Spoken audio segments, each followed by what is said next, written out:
Class 12th के लिए हम मोड सब्जेक्टिव क्वेश्चन करवा रहे हैं केमिस्ट्री का, ठीक ना। जिसमें कि हम क्वेश्चन नंबर 30 तक करवा दिए, ठीक ना। अब क्वेश्चन नंबर हम 31 से करवाएंगे एक वीडियो में, ठीक ना। हम 10 क्वेश्चन ले रहे हैं, ठीक ना। इससे हम 50 क्वेश्चन करवाएंगे गैस क्वेश्चन, जो एग्जाम टीटी से बहुत ही इंपॉर्टेंट क्वेश्चन रहेंगे, ठीक ना। 50 से पहले 50 पर करवा देंगे, उसके आगे करवाएंगे फिजिक्स का, ठीक ना। अब 1 से 50 तक हम फिजिक्स का करवाएंगे, उसी तरह से हम हिंदी का करवाएंगे, उसी तरह से इंग्लिश का भी करवाएंगे, ठीक ना। तो आप लोग चैनल पर नए होंगे तो चैनल को सब्सक्राइब कर लेंगे, और मैथ का भी करवा देंगे, ठीक ना। मैथ का हम 5 नंबर का क्वेश्चन करवा देंगे, और लघुत्तरीय क्वेश्चन बैंक हम करवा देंगे, ठीक ना। जो इंपॉर्टेंट क्वेश्चन देंगे वो सॉल्व कर देंगे, ठीक ना। और बायोलॉजी को हम देखेंगे, क्योंकि बायोलॉजी हम तो पढ़े हैं नहीं, ठीक ना। तो आगे हम तो आप लोग चैनल पर नए होंगे तो चैनल को सब्सक्राइब कर लेंगे, ठीक ना। तो केमिस्ट्री में जो कि मोस्ट इंपोर्टेंट क्वेश्चन रहेगा, उसी क्वेश्चन को करवाएंगे, ठीक ना। तो पीडीएफ के लिए आप टेलीग्राम चैनल को ज्वाइन कर सकते हैं, ठीक ना। पहला क्वेश्चन नंबर चलेंगे, क्वेश्चन नंबर 31 है, ठीक ना। संकुलन क्षमता, ठीक ना, पैकिंग इफिशिएंसी, ठीक ना। तो आपको आंसर में लिखना है संकुलन क्षमता किसे कहते हैं, तो लिखेंगे किसी क्रिस्टल जालक में, ठीक ना, अवयवी कण अवयवी कण क्रिस्टल जालक का कुल आयतन का भाग घेरता है, संकुलन क्षमता कहलाता है। तो आंसर क्या लिखना है कि किसी क्रिस्टल जालक में अवयवी कण, क्या किसी आपको इतना दूर याद करना है, ठीक ना। किसी क्रिस्टल जालक में अवयवी कण क्रिस्टल जालक का कुल आयतन, क्या, तो कुल आयतन जितना भाग क्या करता है तो घेरता है, ठीक ना। जितना भाग को क्या करता है तो घेरता है क्या क्या क्या क्या कहलाता है, तो संकुलन क्षमता कहलाता है। संकुलन क्षमता बराबर फार्मूला क्या होता है, तो अवयवी कण का आयतन गुना 100, अवयवी कण का आयतन गुना 100 बटा एकक कोष्ठिका का आयतन, क्या, तो एकक कोष्ठिका का आयतन। इतना फार्मूला लिखेंगे भी तो आपको 2 मार्क्स मिल जाएगा। 5 नंबर में रहेगा तो 5 नंबर में भी ऐसे ही लिख देना आपको, ठीक है। संकुलन क्षमता क्या है, तो आपको आंसर में लिखना है कि किसी क्रिस्टल जालक में अवयवी कण क्रिस्टल जालक का कुल आयतन का जितना भाग घेरता है उसे संकुलन क्षमता कहलाता है। संकुलन क्षमता बराबर लिखना है अवयवी कणों का आयतन गुना 100 बटा एकक कोष्ठिका का आयतन, ठीक। क्वेश्चन नंबर देखेंगे 32, क्वेश्चन नंबर 32 देखेंगे, जो कि एग्जाम के ड्यूटी से बहुत ही इंपॉर्टेंट क्वेश्चन है। 32 क्वेश्चन नंबर क्या है कि अंतराकाशी दोष क्या है। अंतराकाशी दोष क्या है, तो आपको आंसर में लिखना है जब किसी क्रिस्टल के अंतराकाशी स्थान पर कुछ अवयवी कण, क्या, जब किसी क्रिस्टल के अंतराकाशीय स्थान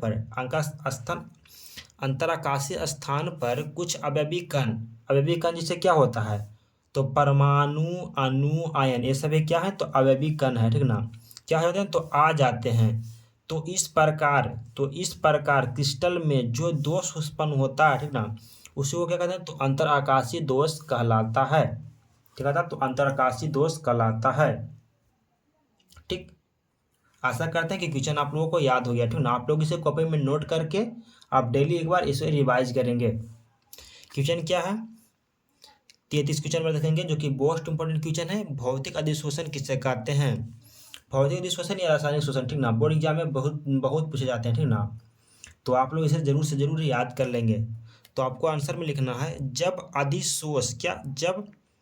अधिशोष और अधिशोषण दुर्बल बॉन्डरवाल, क्या, तो दुर्बल बॉन्डरवाल यानी कमजोर बॉन्डरवाल से आकर्षण बल द्वारा जुड़े होते हैं, ठीक ना।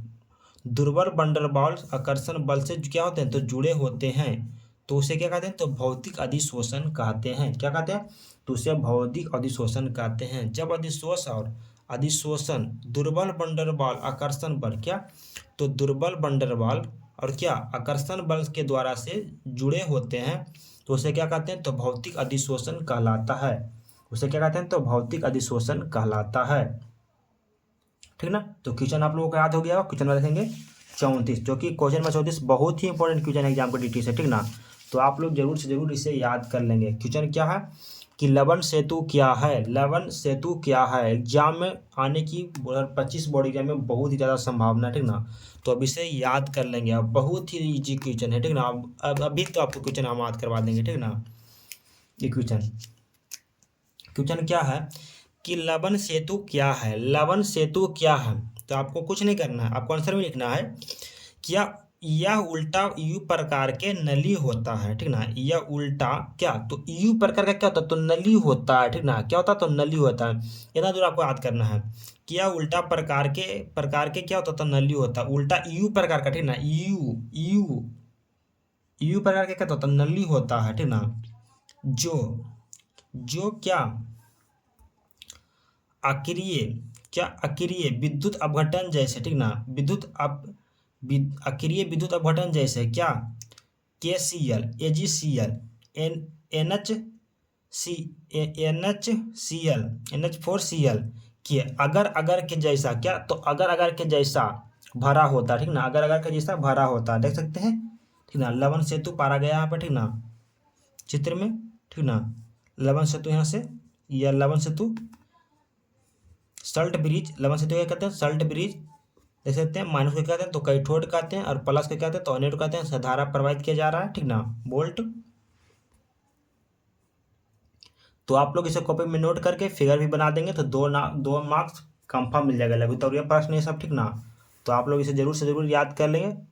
5 नंबर का भी क्वेश्चन करवाएंगे, दीर्घ उत्तरीय भी करवाएंगे, ठीक ना। अभी हम लघु उत्तरीय प्रश्न करवा रहे हैं,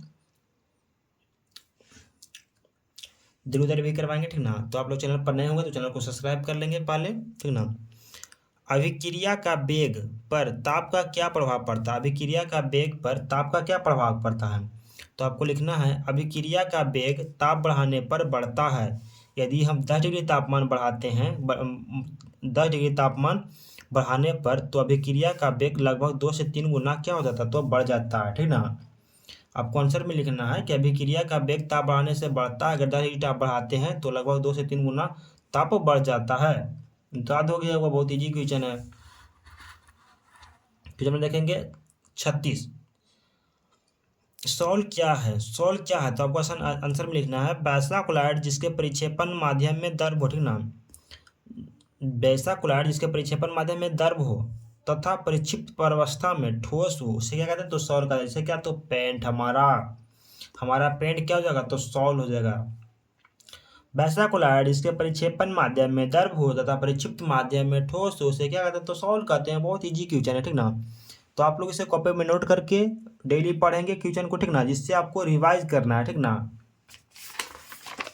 एग्जाम के ड्यूटी से बहुत ही इंपॉर्टेंट क्वेश्चन है सब, ठीक ना। आप हल्का में लेंगे तो एग्जाम में बहुत ही प्रॉब्लम हो जाएगा, फिर सेकंड डिवीजन लाएंगे और क्या।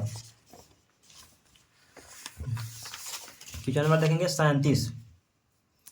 क्वेश्चन नंबर 37 है कि एरोसोल क्या है। एरोसोल क्या है, तो वैसा कोलाइड जिसके परिक्षेपण माध्यम में क्या है, तो गैस है। एरोसोल में क्या है, तो परिक्षेपण माध्यम में क्या है, तो हमारा गैस है, तथा परिक्षिप्त अवस्था में क्या है, तो ठोस है, ठीक ना। ठोस है, ठोस या द्रव हो, ठीक ना। ठोस या द्रव हो, ठीक ना, उसी को कहते हैं तो एरोसोल कहते हैं। जैसे धुआं, कुहासा, ये सब क्या है, तो एरोसोल है, ठीक ना, एरोसोल है। क्वेश्चन में देखेंगे 38, जैल क्या होता है। जैल क्या होता है, तो आपको लिखना है वैसा कोलाइड जिसके परिक्षेपण माध्यम में क्या होता है, तो ठोस होता है। इसका परिक्षेपण माध्यम में क्या होता है, जैल में, तो ठोस होता है, ठोस हो तथा परिक्षिप्त अवस्था में द्रव हो, उसी को क्या कहते हैं, तो जैल कहते हैं। जैसे मक्खन, पनीर। क्वेश्चन में देखेंगे 39, पायस क्या है। पायस क्या है, बहुत इंपॉर्टेंट क्वेश्चन है, ठीक ना, कि पायस क्या है। ये पूछा हुआ क्वेश्चन है जो एग्जाम डिस्ट्रिक्ट में बहुत ही इंपॉर्टेंट क्वेश्चन है।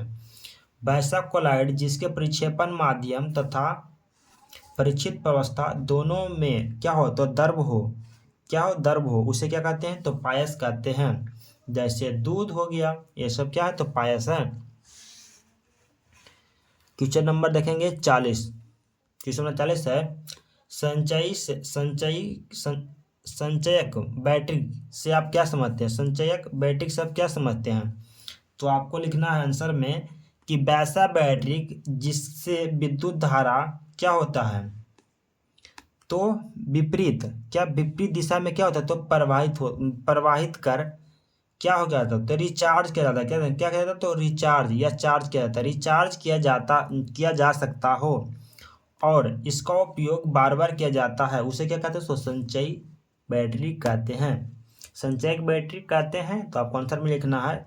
इससे वैसा वैसा बैटरी जिसमें विद्युत धारा क्या होता है, विपरीत दिशा में क्या होता है, तो प्रवाहित होता है, ठीक ना, विपरीत दिशा में प्रवाहित होता है, ठीक ना। प्रवाहित कर रिचार्ज किया जाता है, नहीं चार्ज किया जाता है, या रिचार्ज किया जाता है या चार्ज किया जाता है, सॉरी चार्ज किया जा सकता है, इसका किया जा सकता है और इसका उपयोग बार बार किया जाता सकता है, ठीक ना। एक बार चार्ज करेंगे फिर से चार्ज करके इसका उपयोग करेंगे, ठीक ना।